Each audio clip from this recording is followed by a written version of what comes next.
everyone, welcome to Forbes Flash. Thanks for joining. Let's get started with the news of the week. And stick around because later on, we'll have reporter Dan Alexander discuss his blockbuster story about the $175 million corporate tenants are paying to Trump in rent. On to a few stories you should know from over the past week. Bristol-Myers Squibb says it will pay a record $1.85 billion to a small biotech startup called Nectar Therapeutics for rights to its experimental cancer drug. That's a massive amount for a minority stake in a drug. So what's so special about the deal? Having exclusive access could help Bristol fend off rivals in the immunotherapy space, particularly Merck. Chipotle announced their new CEO this week, and the incoming exec is a familiar face in the fast food world. Brian Niccol is currently the CEO of Taco Bell, a chain that Chipotle was considered the higher-scale version of. But the fast casual chain has been struggling to recover in the wake of food safety scandals that have rocked its reputation. So now, Niccol is stepping up to lead a turnaround. Also looking for a turnaround? The U.S. financial services industry, which continues to be disrupted by technology. Tech is changing how we invest, borrow, and save, how big banks control risk, and how hedge funds analyze data and place their bets.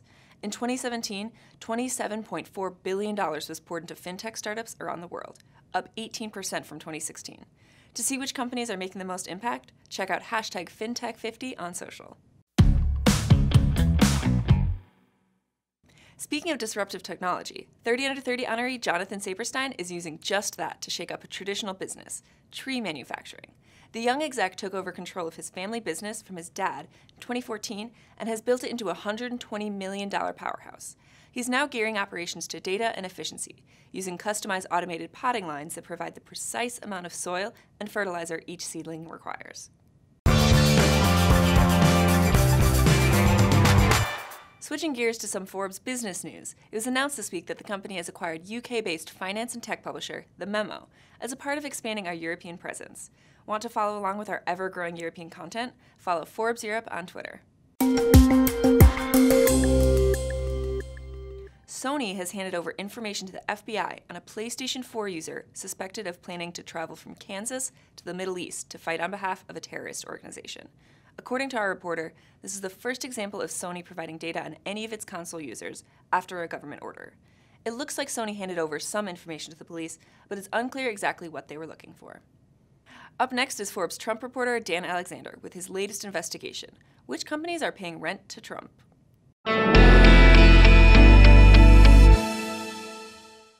So we spent the last few months looking all around the world to try to find the companies and entities who are paying Donald Trump to rent space in all of his different buildings.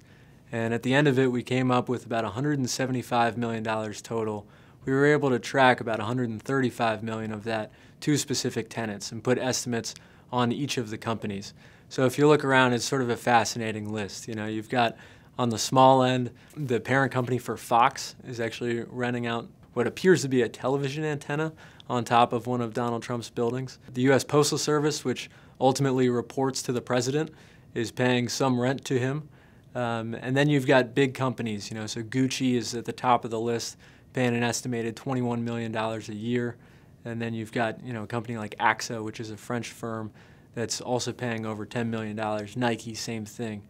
And if you look across the board, these present a lot of different potential conflicts of interest. So dozens of the companies have serious interests before the federal government. We're talking federal contractors, people who are under investigation by investigators who Donald Trump is their boss. And so you look around and you've got, you know, lots of interesting examples. One that especially stood out was Walgreens Boots Alliance. So this company was back in 2015 the highest paying tenant in the Trump building, which is down on Wall Street in New York City. And one of their brands, Duane Reade, is renting out the space. And so Walgreens Boots Alliance was trying to do a deal for about $9.5 billion to buy Rite Aid. And that's such a big deal that it has to be approved by federal regulators who look through big deals to see if this is going to create a monopoly. What happened was that the deal was at first trying to go through under the Obama administration, didn't go through, then it fell to the Trump administration. In the first quarter of 2017, which is the quarter that Donald Trump takes office, Walgreens Boots Alliance begins directly lobbying the White House on what the forms say are competition policy issues.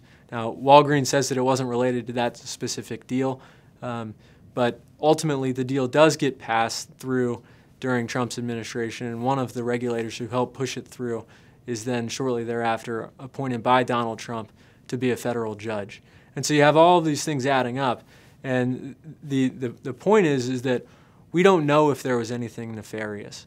But we've never had these sorts of situations before in U.S. history where people have to look at these set of circumstances and wonder whether regulators or whether the president is making decisions based on his own financial interests or based on what's best for the country. When Donald Trump was just coming into office, a lot of people thought that he was going to sell off all of his assets, get a big cash pile, and then he would put that to work after his presidency. He decided to ignore the advice of ethics experts, including the top ethics official in the government, and instead hold on to his assets, put them in a trust, which basically just means, put them in a parking spot so that then he can come back to them later, and put his kids in charge of running the day-to-day operations. He says that he doesn't have any involvement in those operations and that he'll come back to it when his term is over. But that doesn't change the fact that he's receiving the money that are going into those businesses. One of the interesting things was that a lot of consumers then saw this list, and you're looking at more than 100 companies, and many of which are famous names that people know. And so, for instance, a guy on Twitter, after he sees that Pret a Manger, the sandwich shop, is paying rent to Donald Trump, tweets at Pret and says, "Hey, is this true? Are you guys really doing this? This doesn't really seem in line with the ethics that the company espouses." And a bunch of people reacted to that enough that Pret ultimately felt like they should respond. And so this morning, Pret confirmed on Twitter, yes, in fact, it is true. We are moving into that building. And so it'll be interesting to see if other consumers ask the same questions of different companies and how they respond too. So this investigation is ongoing.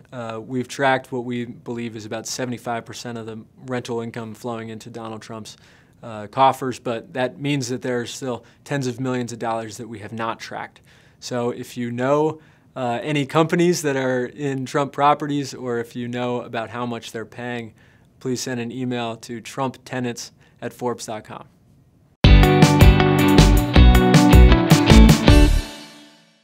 Thanks for joining us. Tweet your feedback using #Forbes Flash, and we'll see you next week. Tune in every Friday morning, same time, same place.